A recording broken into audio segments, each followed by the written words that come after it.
Chioma and Ekene had been married for 5 years, but anyone who visited their home would hardly believe it. There was no warmth between them, no laughter, no teamwork, just sharp tongues, eye rolls, and an endless stream of mockery, especially from Chioma.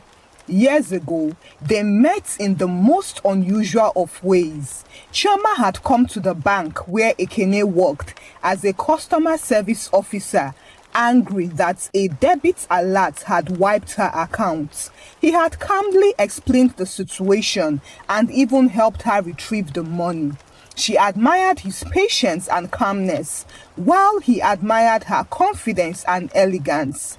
Their courtship was short but sweet. Ekene was a gentleman, very quiet, respectful and generous in small but meaningful ways. He wasn't rich though, but he was focused. While Chioma, on the other hand, was fiery and outspoken. She was raised in a house where her mother constantly mocked her father for being a church rat with no swag. So, Chioma grew up equating gentleness with weakness. When Ekene proposed, her friends teased her. "This one that looks like an usher in church, are you sure he has any future?" But Chioma insisted that she saw potential in him, and for the first 2 years of their marriage, she pretended to be content until the change gradually came.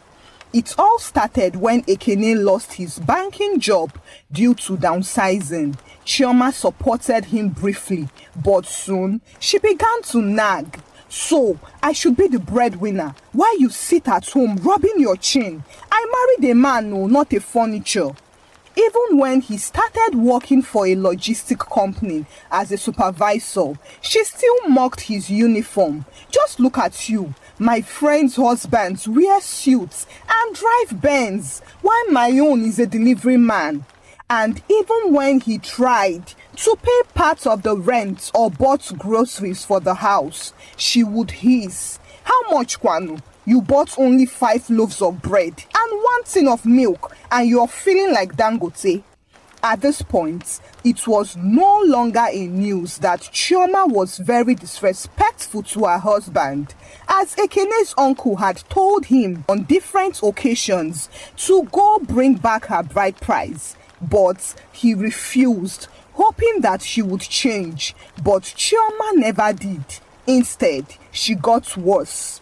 One morning, Ekene sat at the dining table, eating the boiled yam and egg sauce he had prepared. Chioma emerged from the bedroom and frowned. "Yam again? Are you not tired of living like a village goat who can't take his eyes off yam?" Ekene looked up slowly. "Good morning, Chioma." "Don't good morning me. Every day yam and egg, yam and egg. Do I look like I came from poverty to marry poverty? Even my ex-boyfriend in school eats better than this now." Ekene said nothing and just continued eating slowly. Now, this made Chioma irritated the more. So, she snatched the plate and dumped it in the sink. "When I married you, I thought you would at least try to be something. But it's been 5 years now. No house, no car, nothing. Just a big head and zero ambition." Ekene looked at her calmly. "If you are not happy, what is keeping you here? Don't insult me, oh. I only married you out of pity," Chioma snapped.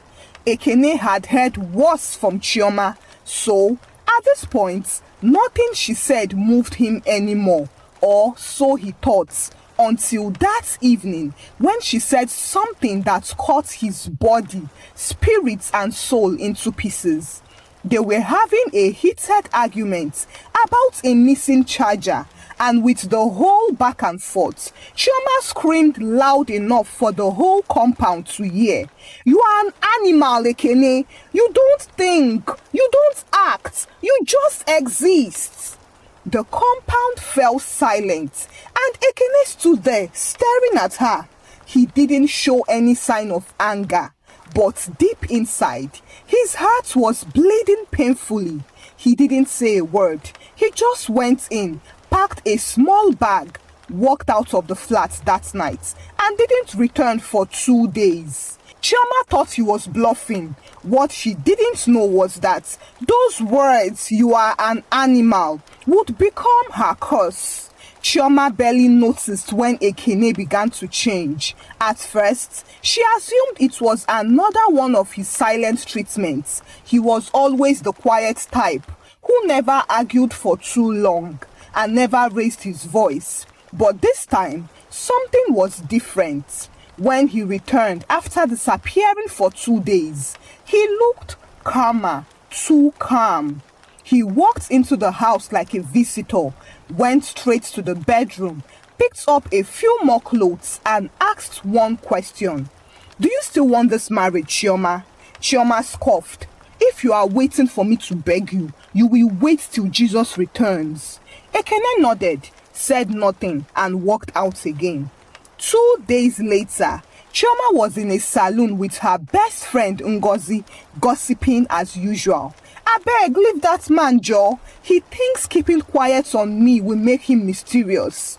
Meanwhile, he's just a broke animal." Ngozi sipped her drink and grinned. "You are trying, oh. Me? I know fit marry man wey no get level. Is he still wearing that same brown shoe?" Chioma laughed loudly. Even the shoe is tired of him at this point.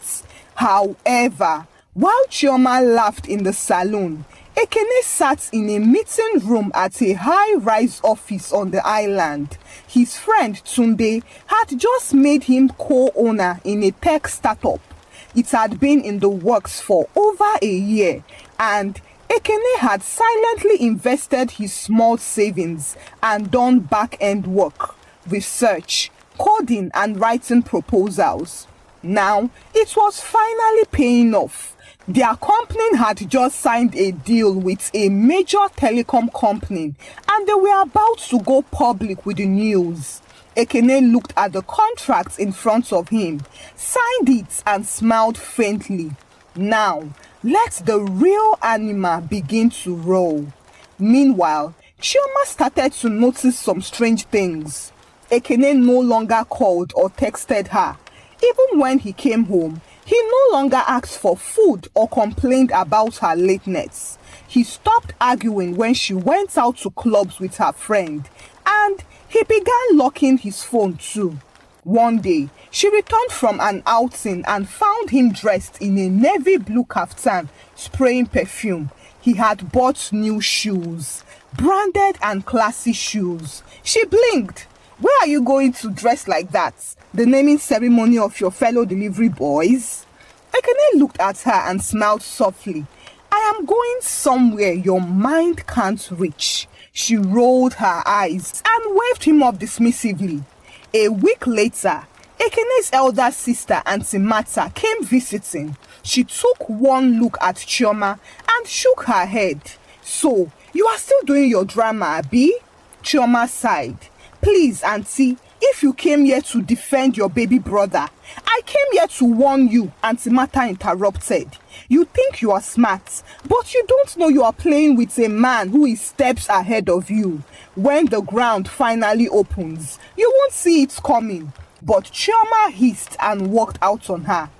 That evening, Ekene didn't return home and Chioma didn't care until 2 days later when her friend Ngozi sent her a link on WhatsApp. "Babes, is this not your husband on the news?"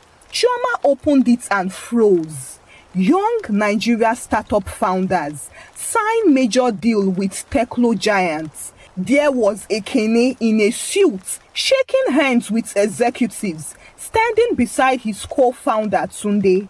Chioma read it over and over again as if to confirm she was not dreaming. She called his number, but it was switched off. She called again and still the same thing. She dropped her phone and slowly sat on the floor, powerless and speechless. Chioma didn't sleep that night. She kept replaying the news video over and over.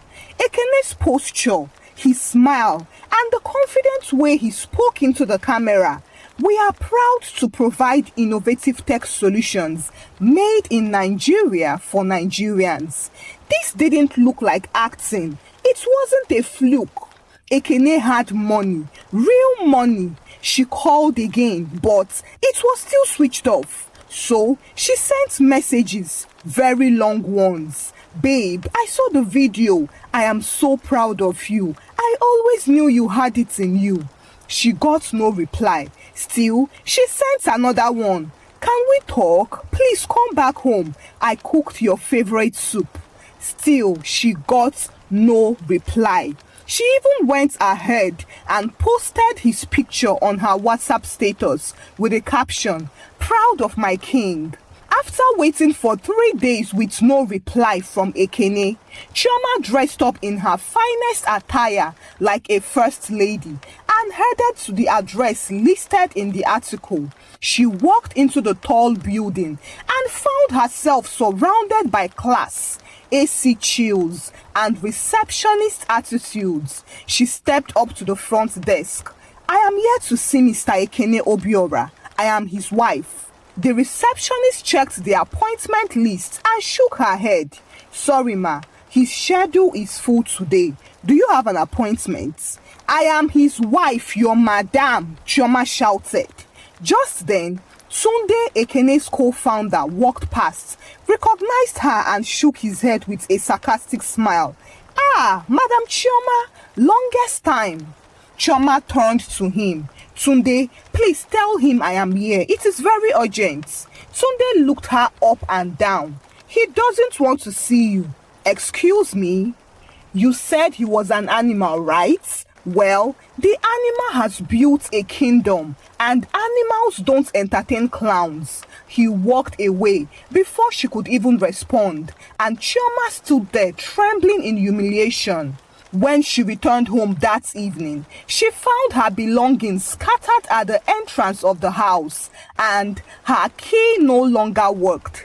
Ekene must have come to reclaim the house. She sat on the floor and cried for a very long time. She remembered a night long ago when Ekene had come home exhausted. He had asked her to help rub his back, but she rolled her eyes and said, "What am I, your housemaid?" That night, he told her, "One day, Chioma, you will wish you treated me better." Oh. But she had laughed in his face. Now, those words echoed in her ears like thunder. Chioma called her friend Ngozi. "Please, can I stay at your place for a while?" "Ah, babe, you know my landlord doesn't like visitors." She called her cousin next, only to get rejected too. "Chioma, you are married now. I can't be housing another man's wife. Oh. My husband no go like him." And so she ended up spending the night at a cheap hotel, crying into a pillow. A week later, Chioma went to stalk Ekene at his office again. This time, she saw him coming out with Adaeze, a beautiful young woman she vaguely recognized from their church long ago. They were both laughing. Chioma hid behind a pillar and watched as Ekene helped Adaeze into the car. He even opened the door like a gentleman, something he used to do for Chioma before she mocked him into stopping. Chioma couldn't breathe. For the first time in her life, she felt like the side chick, rejected, irrelevant, and invisible. She stayed at the hotel for 3 days mourning her loss. But then, on the 4th morning, she sat up, wiped her face, and said, "No, he's still my husband. I won't let one village girl collect what I suffered for." She picked her phone and called Auntie Gladys, Ekene's favorite aunt in Enugu. "Auntie, it is me, Chioma. Please, I need your help. Ekene has changed. There is a strange woman. I think he's been manipulated by her." Auntie Gladys was shocked. "Manipulated? Ekene?" "Yes, ma. I have been a good wife. Oh. I don't know what is happening. He just changed." Auntie Gladys agreed to call him. 2 days later, Ekene showed up at Chioma's hotel room with Auntie Gladys. As soon as she saw him, she quickly knelt down, crying and holding his legs. "Ekene, I am sorry. Please forgive me. I was stupid. I didn't know what I had." Auntie Gladys nodded. Biko, Ekene, she's your wife. You people can settle. This is not a good look. Ekene stood silently for a long time before saying, Auntie, I respect you, but you see this woman here? She finished me before the world knew who I was. People change, Chioma shouted. I have changed, please. Ekene turned to her. You insulted me in public. You called me an animal. You laughed when I had nothing. Now I have something, and you want to pretend like love lived here? Chioma shook her head, crying. I was foolish. I admit it, please. Let's start over. Ekene looked at her one last time and said calmly, You are not sorry, Chioma. You are just scared that the animal started to roar without you. He walked out and Auntie Gladys followed slowly. That night, Chioma called Ngozi again. He's falling for another woman. I can feel it. What should I do? Ngozi, who was always a devil's advisor, said, Trap him with pregnancy or threaten him with shame. Go to his church, cry, embarrass him everywhere, force his hand. Chioma nodded slowly. That is it. On Sunday, Ekene and Adaeze were sitting together in church. The sermon had just begun when Chioma stormed in wearing white wrapper and walking bare feet like a widow. She dropped on her knees in front of the altar and wailed, Pastor, help me! My husband has left me for a strange woman. They have used charm on him. The entire church turned, but Ekene sat still while Adaeze was embarrassed. The pastor called her to the side. Madam, please, let's not disgrace ourselves in the house of God. But Chioma screamed louder. He's my husband. She's a nobody. She can't replace me. At that point, Ekene stood up and took the microphone calmly. This is my legal wife, yes. But for 5 years, she abused, humiliated and tormented me. You may not believe it, but God saw it. He turned to Chioma. This display you are doing, it won't lead you anywhere. Oh. If you had loved me in secret, I would have honored you in public. With that, he dropped the mic and walked out. Back at the hotel, Chioma collapsed on the floor shaking. She had no job, no money and no house. Even her makeup business was drying up. Customers now gossiped about her. Isn't that the woman that chased her rich husband away? For the first time, Chioma understood what humiliation really meant. But karma wasn't done yet, because soon she would experience more. Weeks later, Chioma was scrolling through Instagram mindlessly when her finger froze. There it was, a shiny white and gold card. Hashtag Adaike 2025. It is official. It was posted by one of her old church members, and the caption read, True love always wins. Can't wait to witness this beautiful union. Chioma blinked. She zoomed into the image and saw the worst. The bride-to-be was Adaeze, while the groom was Ekene, her own Ekene, the man she married, the man she mocked, the man she lost. Her mouth went dry as she checked the comments. Power couple goals. So classy, so calm, so blessed. Now this same Ekene now, which Chioma bin dey call animal. Just then, her phone rang. It was her mother calling. Bia Chioma, Ekene has come to collect his bride price. Oh, he said you two are no longer married. What is happening? Chioma froze. But just when she thought she had seen and heard it all, the doorbell rang. It was a delivery guy who had a letter for her. She collected it but slumped into the bed when she read it. Divorce papers? Ekene was divorcing her? She dropped the paper, shaking and breathing heavily. Then she screamed, Over my dead body. She dressed up in a hurry and went straight to Ekene's office without an appointment. Security tried to stop her, but she screamed, I am his wife. I will scatter this building today. Tunde had to come downstairs. Madam, you again? but Chioma pushed him aside and stormed in. Ekene was in a meeting with clients, so he calmly excused himself and stepped into the hallway. Chioma, what is it this time? Wedding? You are marrying that lizard when I am still alive. You are alive, yes, but our marriage is dead and over. I'm sure you already got the divorce papers. You think I will let this happen, Ekene? You want to embarrass me in front of the whole world after 5 years I wasted on you? Ekene looked at her squarely. You didn't waste 5 years on me, Chioma. You wasted 5 years mocking me.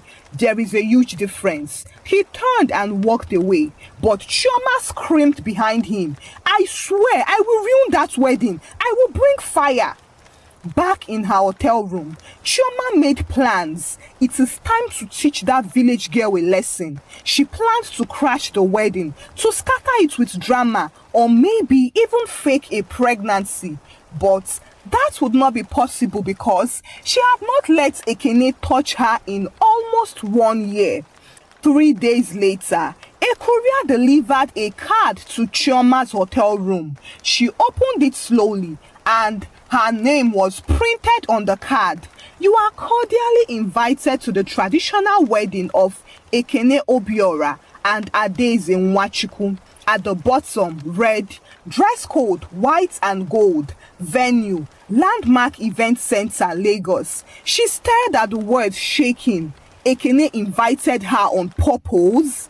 That evening, Auntie Martha came to visit Chioma at the hotel. You got the invitation, Abi? Good. Auntie, why are you people mocking me? Why?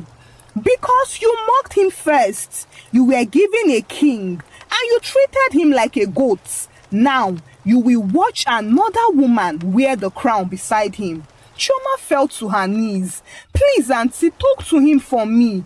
Just postpone it. Let me fix it. I'll do anything. Auntie Martha shook her head.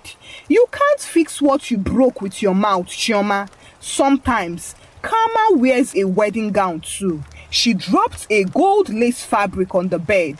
If you still want to attend, at least look decent. Don't disgrace yourself further. Then she walked out. Finally, the day for the wedding came and Landmark Event Center was decorated into something out of a royal fantasy. Adaeze sat in the bridal suit, calm but slightly nervous. Her makeup was soft. Her red lace gown was stunning. Behind her, Auntie Martha helped adjust her beads. You deserve this moment, my dear. Don't let anyone steal it. Adaeze nodded. Thank you, ma. Meanwhile, Ekene stood by the mirror adjusting his white agbada. Tunde leaned over and said, your ex-wife will show up today. Oh. Let us bet. Ekene smiled faintly. Let her come. I am ready. At 10:40 a.m., the wedding was in full swing. Guests were seated and the ushers welcomed everyone.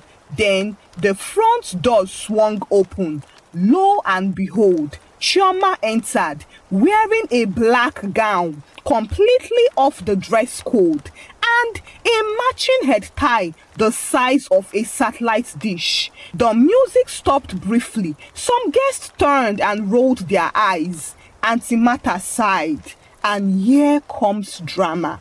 Chioma walked to the third row and sat with her shoulders high and her eyes full of thunder. She scanned the crowd until her eyes landed on Ekene. He looked away.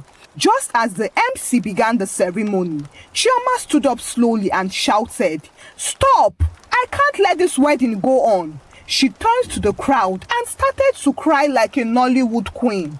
This man is my husband. We are not divorced. This is adultery in broad daylight. This marriage is a fraud. Everyone looked confused. Chioma continued, "You people think I am crazy, Abi? But I suffered with this man, and now he wants to dump me for one cleaner that used jazz." Bah! A slap cut her short. Auntie Martha had marched to the front and given her a hot ancestral slap.